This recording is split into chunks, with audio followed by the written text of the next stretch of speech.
The movie opens with Cairo Sweet, an 18-year-old girl, narrating her perspective on adulthood.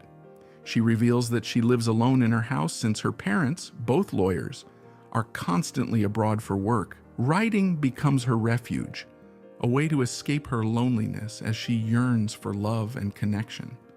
She recalls meeting a teacher who is also a writer, a meeting that would change her life. One day, Cairo arrives early for class, where Jonathan Miller, the literature teacher, is already present despite class not starting for another hour. She mentions to him that she lives in Level Hill, which piques his curiosity. Jonathan hands her a list of books they'll be covering in class, only for her to impress him by saying she's already read them all. Shortly after, her friend Winnie arrives. We learn that this is Winnie's second time taking the course. When her stomach growls, Winnie and Cairo decide to step out to grab something to eat. Once they've left, Jonathan takes a moment to examine the books Cairo brought to class. His colleague and friend Boris enters the room and notices what Jonathan is reading. Spotting an erotic fiction book in Jonathan's hands, Boris grabs it and starts reading passages out loud, much to Jonathan's dismay. Embarrassed, Jonathan snatches the book back and instead goes to enjoy some biscuits Boris had brought. While chatting, Boris notices a copy of Jonathan's book among Cairo's things and teases him, pointing out that she's the only student who's ever checked it out from the library. Meanwhile, back at Jonathan's house, his wife Beatrice is engrossed in her work. Jonathan tries to grab her attention by talking about Cairo and her interest in literature, even mentioning that she borrowed his book. Instead of showing interest, Beatrice mocks him. As they talk, Beatrice gets a call from someone named Amy, causing Jonathan to leave the room and play some music. Frustrated with the call, Beatrice snaps at the person on the other end of the line. Later, the tension between them briefly softens as they share a drink. Jonathan starts reciting lines from a book titled Under the Roofs of Paris. The mood lightens as they kiss and begin to dance. However, just as their intimacy deepens, Beatrice's phone rings again, and she has to leave. In another scene, Boris laments about his terrible weekend as he and Jonathan sit together on a bench, their conversation carrying the undertone of shared frustrations. They glance toward the woods, and Boris joked that there might be ghosts lurking there, hinting that the plant thrived on the souls of the dead. Just then, Cairo emerged from the woods, greeting them. Boris and Jonathan bombarded her with questions, and Boris handed her some biscuits before leaving, all the while teasing Jonathan. After Boris walked away, Jonathan asked Cairo if she ever felt scared wandering through the woods alone. She smirked and replied that she was the scariest thing in there. Meanwhile, as Boris strolled down the hallway, Winnie stopped him and began playfully teasing him. He paused to chat with her, and she mentioned wanting to join his class and asked if he could tutor her. From a corner, Cairo observed their conversation. Winnie, noticing Cairo watching, told her she was trying to seduce Boris and mockingly asked if she was jealous, her tone playful and sing-song.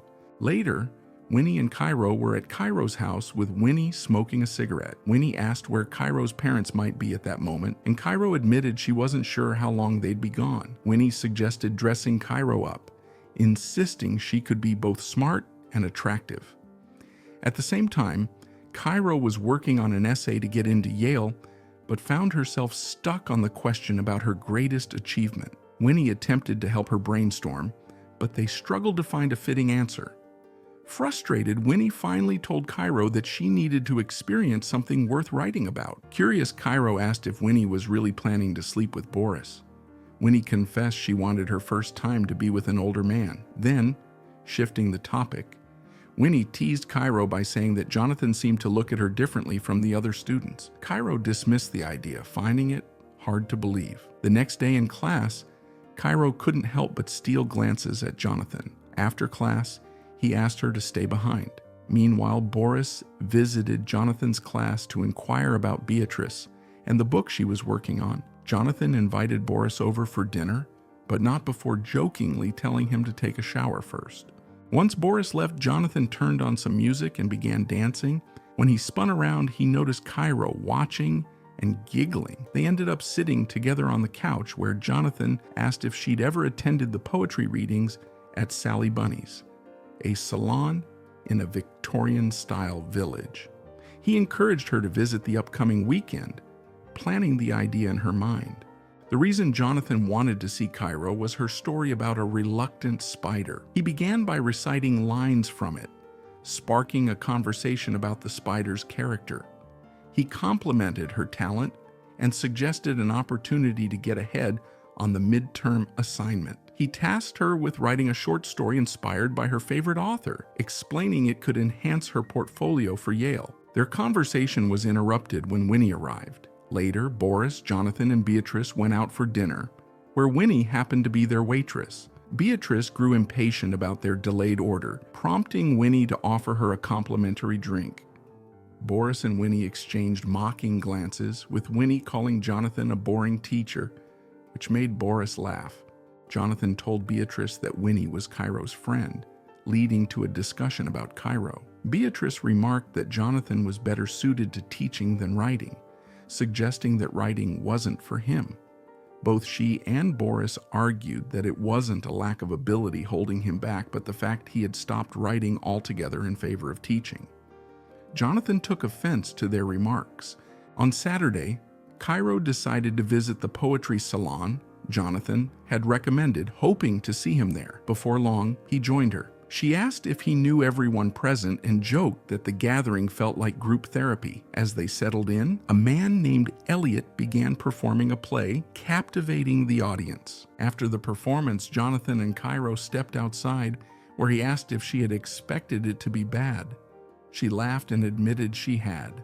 Another day, Boris and Jonathan were seated in their usual spot when Cairo approached with coffee for them. Boris offered her one of his biscuits, and Cairo jokingly suggested he sell them to fundraise for his team, volunteering to help him and Jonathan with the project. Jonathan received a text from Beatrice, suggesting they take a trip for the weekend. Later, Cairo and Winnie stopped by Jonathan's class and found him rushing to leave. He explained he was heading out of town with his wife for the weekend. Cairo asks Jonathan for his opinion on the writer she chose for her midterm project. They exchange a few words before he leaves. Meanwhile, Winnie teases Cairo about how she spoke to Jonathan, even climbing onto his desk as they discuss it. Boris walks in and overhears their conversation. He agrees with the idea of baking biscuits to raise money and asks them to help out. Winnie stops him and asks for his phone number, saying it'll make communication easier. After borrowing his phone to call Cairo, she jokingly places it against her chest and prepares to leave, but Boris snatches it back. Jonathan is waiting for Beatrice to finish up when he notices a call coming from Cairo's phone, which he accidentally has in his bag. Cairo is calling to ask him to return it. Later, he drives to her place, and by the time he arrives, it's pouring rain. He calls her over to his side of the car where the rain is heavier, and they share a kiss. Later, Cairo sits at home watching TV and reflecting on what happened. At the same time, Jonathan is at home with Beatrice. She apologizes for having to cancel their vacation due to work. After receiving Cairo's midterm story, Jonathan goes outside to read it. Her story is a deeply personal piece, drawing parallels to their interactions. As he reads, he finds himself aroused by its content. When Monday arrives, Cairo waits for Jonathan in his classroom, but he brushes past her with a cold demeanor. He tells her the story she submitted is inappropriate and insists she select a new author for the assignment. When Cairo asks why he feels the story isn't suitable, he explains it's because the content is about them. Cairo tries to justify her work, claiming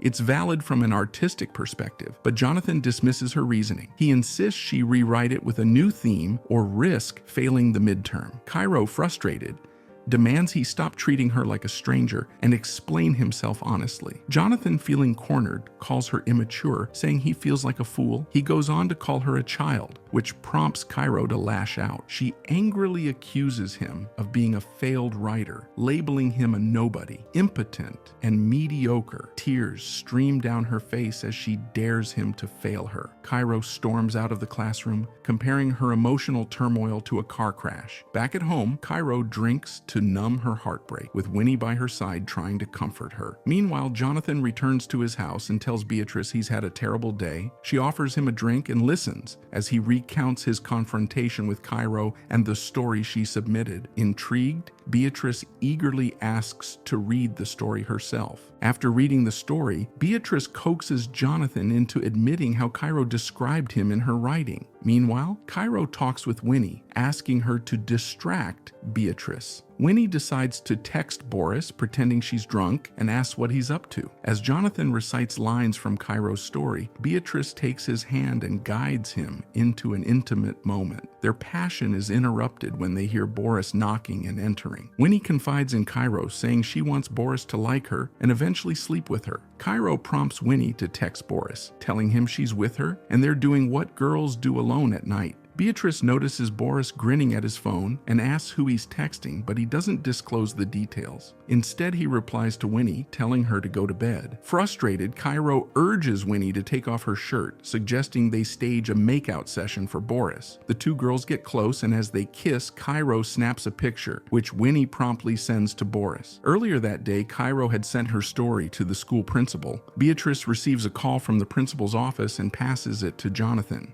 Boris suddenly decides to leave, bidding farewell to Beatrice. Jonathan learns from Beatrice that the principal received Cairo's story and immediately suspects her. He confesses to Beatrice that if Cairo manages to convince the school of any wrongdoing, he could lose his job. Beatrice presses him, asking if anything inappropriate occurred between him and Cairo, warning him of the risks involved. In the following days, Cairo doesn't show up at school, leaving Winnie visibly upset. She asks Jonathan if he's seen Cairo, but he dismisses her inquiry coldly. Eventually, Cairo and Jonathan are summoned to a meeting with the principal, Joyce. Cairo explains that Jonathan gave her the midterm assignment early and that they often met before, during, and after class to discuss literature. She emphasizes how impressed he seemed by her knowledge of his work. Jonathan defends himself by praising Cairo's talent and explaining that he mentored her because she was far beyond the standard curriculum. He insists their relationship was strictly professional, appropriate, between a teacher and a student. Jonathan recounts specific incidents, including the time he returned her phone to her house and the vacation he and Beatrice had planned. He firmly denies any physical contact with Cairo and says that he reprimanded her after finding her story inappropriate for school. Despite his explanations, Jonathan realizes there's little he can say to fully clear his name. Boris confronts Jonathan, asking if he's in love with Cairo. He accuses Jonathan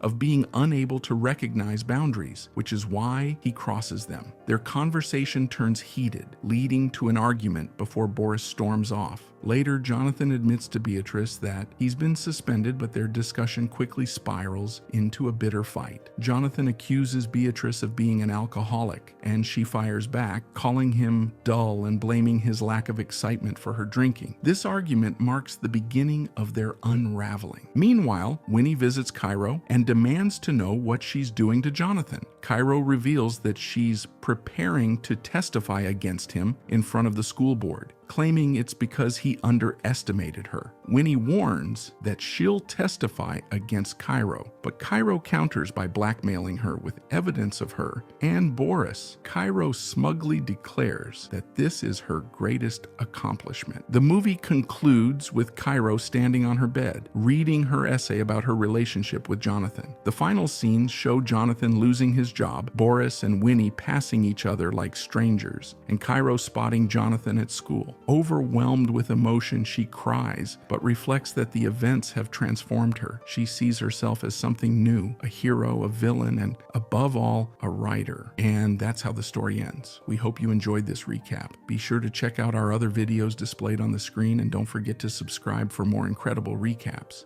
See you in the next one.